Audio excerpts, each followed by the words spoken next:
Hello everybody, this is Yoko's Anime Reactions, and I just got done checking episode 27, so this is going to be my review for episode 27 of Dragon Ball Z Kai. Dragon Ball Z Kai 2014.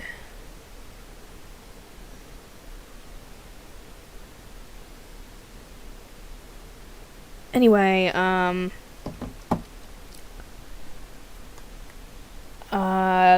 Supreme Kai ends up taking a beating, a very big beating, and Gohan tries to save him, but he ends up taking an energy blast straight to the face, or not really straight to the face, like head on, essentially, is what I mean to say, and it sends him flying, still attached to it, and Supreme Kai tries to help by destroying it, and Gohan gets sent flying into the forest, where he's now, as far as we can tell, unconscious. They think he's dead, though, because he can't sense his energy, but that's because he's, like, close to death.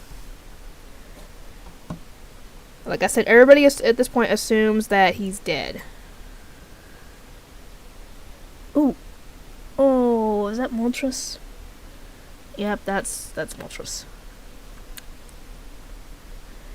Anyway. Oh, good, my phone's all the way charged. Good. Sorry. Anyway, what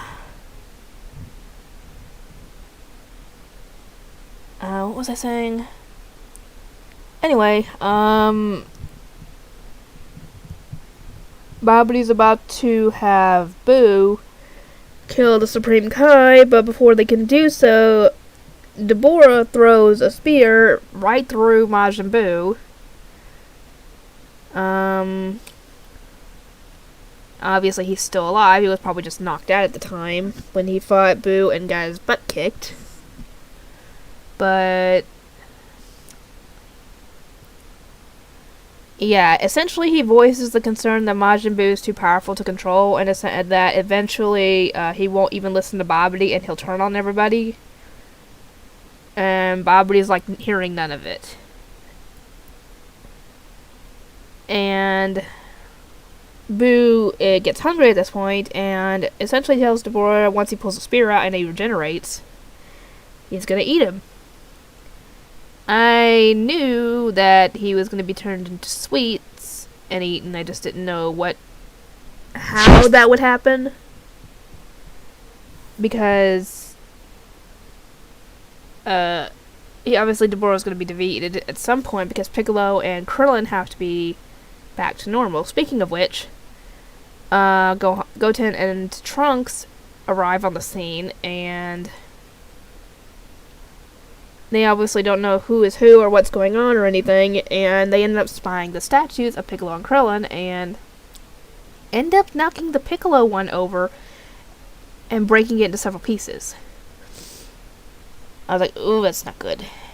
And they end up watching the whole thing where Deborah is fighting Boo, and Deborah greatly underestimates Boo at this point. Whoa. I think he's the only one who does underestimate him, because everybody else knows how strong he is. And if that was all it took was his full power, it would have been a very, very short arc.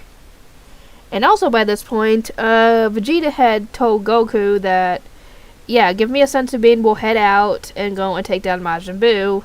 And before Goku could even realize what happened, Vegeta knocked him out and took the remaining senzu bean, got back to full power, and decided to go blasting through Babdi's ship to get their attention, essentially. So now Goku's unconscious, and yeah, Vegeta decides he's gonna face Majin Buu alone. Anyway, let's see. Anyway, Deborah, I kept on saying in the reaction, why don't you spit on him? Because I figured that would be Deborah's best bet in order to destroy Boo fully, because, as we all know, when he spits on somebody, they get turned to stone. And if it gets on their skin when he spits on them, essentially it's all over, because if it gets on clothing, you can just take the clothing off, and you'll be fine. But if it's on skin, yeah, you're in trouble, essentially. And he does try that after a good long while, but I was like, he should have resorted to that first, because if he turned Boo to stone, even with Boo's amazing regenerative powers, if he broke him into, essentially, I wouldn't say broke him into a fine powder, broke him into dust, essentially used an energy blast to destroy it completely, I don't even know if Boo would be able to come back from that, to be honest. But no, that didn't work out the way I would have wanted it to, because then, like I said, it would have been a very short arc.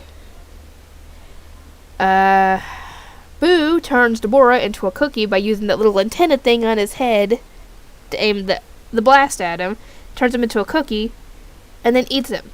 Shoves the whole thing in his mouth, and eats him. This ends up, like I said, reversing what Deborah did with the spit, and Piccolo and Krillin are now back to normal. But considering Trunks had broke Piccolo, he thought that, the worst case scenario. But thankfully, Piccolo said, essentially, that as long as his head is intact, he can regenerate from anything. So even if he was beheaded, as long as his head's still intact, he could recover from that. But, yeah, essentially, before Boo can turn the Supreme Kai into anything, an explosion is seen, which is essentially is Vegeta blowing through Babidi's ship and destroying it, essentially. Excuse me. And he assumes that Vegeta assumes that Gohan is dead because he can't sense his energy anymore, and this is what he ends up telling. That's what he ends up saying later, and that's what everybody else believes until they are proven otherwise.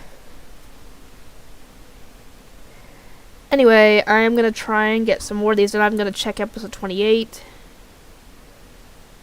Which, actually, I don't need to check episode 28, because I kind of get an idea of what it's going to be. But, yeah, if you haven't already subscribed, feel free to do so, and I'll see y'all next time.